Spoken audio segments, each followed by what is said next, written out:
Alright, so I wanted to show you really quickly. I'm going to pause. So when I type in planes of the face, I get all these great videos, and these are going to help you out to sort of see the different planes, or these great images. Um, and it helps you sort of see where all the planes are. Some, for example, are, a little bit more detailed, like kind of what we're looking for, where you have a plane here in the nose. So use these as a base without changing the shape too much. That's interesting. So here's another good one. So just seeing where the faceted, this has a lot of different faceted edges. You can see where the lighting is. So I'm going to I'll detail the nose for you. Another way of doing it is if you just type planes of the face nose, it'll kind of give you a nice zoomed in version of what other people see when they think about the planes of the nose. So like this is the most simplest view where it's like just that area here. And then as you begin to sculpturally block out the nose a little bit further, you end up getting more faceted edges. Like here's one edge, two, and then the sides of the other part. You can see other people have used the Loomis image that we're using for their work, right? Um, so let's just dive in. I'm not gonna make a super long video because you'd probably be watching me for at least an hour. Go in and really create all the faceted. So I'll do maybe the nose, and then um, I think that would be good for now. Just sort of showing you the trick.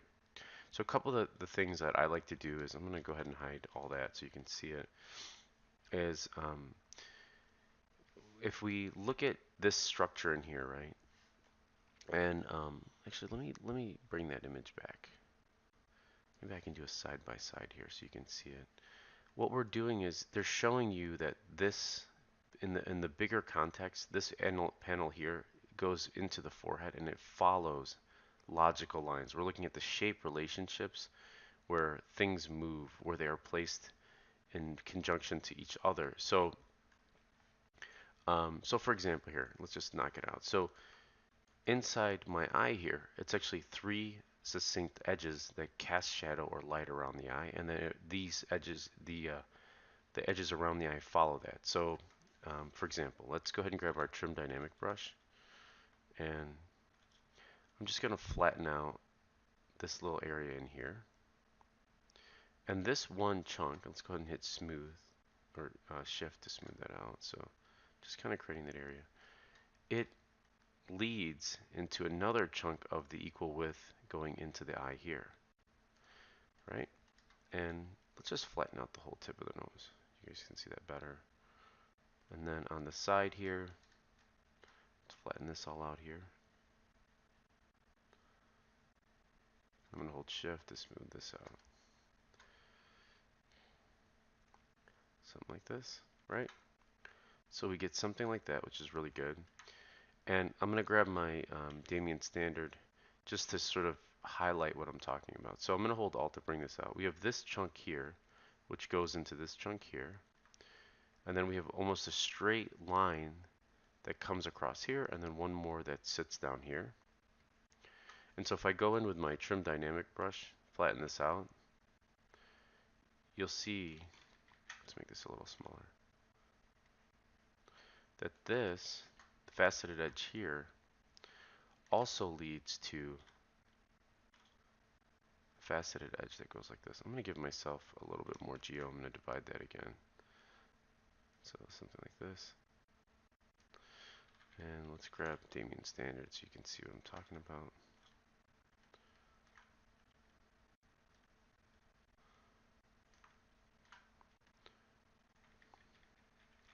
You know, it might be better is if I just use Sculptress, so I'm not getting way too high in the. So let's turn Sculptress on and turn on Trim Dynamic. So as I flatten, we'll get a little bit more geo to play with. There we go, that's good. So flattening this out, smoothing. Good old Sculptress brush, or Sculptress tool. There we go. Smooth that out a little bit. And then we'll grab pinch. So you can see it fits in a logical sequence. So then as this extends out, right, if I turn this back on, you'll notice they have another line here, and it's showing like, hey, this is another panel here I need you to work with that lighting hits, right? So if I go in with trim, and I hit this area, and this area slopes back if we go to our side view here, it slopes back and it lines up here. So let's move this up a little bit so we're in the same area there, and it's lining up. So let's hide that for a second.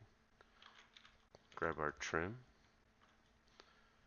and let's make sure that we're getting a little bit extra geo there.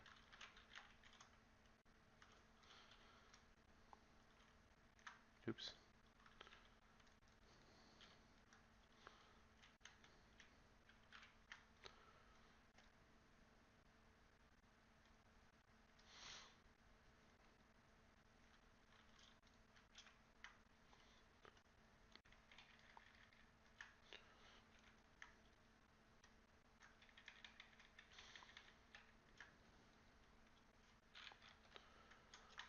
Sorry, I had a little bit of an issue there. So let's add, just kind of draw that line in where it connects to the forehead, and then flatten this out so you can see that.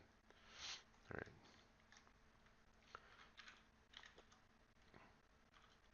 So really sculpting out that area, flattening this area here. And there are tools. There are a lot of really good tools out there that'll help you flatten and do all that stuff with you. But um, if you're just starting off kind of sculpting in ZBrush, I'm not a fan of people using tools. I know I mean, ZBrush is a tool, but going in and taking shortcuts is what I'm really trying to say. Like, you should really get in there and like be a little frustrated. That way you know you're learning, and that frustration will learn to problem solving and things like that. So, but at the end of the day, it's your journey as an artist. So you can see here as we build this out that you want to go in. Another great brush actually that I haven't talked about is H polish. So it's BH, and it's kind of like trim dynamic, I guess, on steroids, right? But um, again, it's sort of doing the same thing, right? A little bit of polish, a little bit of flattening. Get in there with your pinch brush, pinch those edges. Um, so I guess really that's the gist of it, right? Get these flat planes in there with trim dynamic. Um, get nice flat edges. Use your move tool to move things around, right? Let's get a nice flat edge here, nice one here.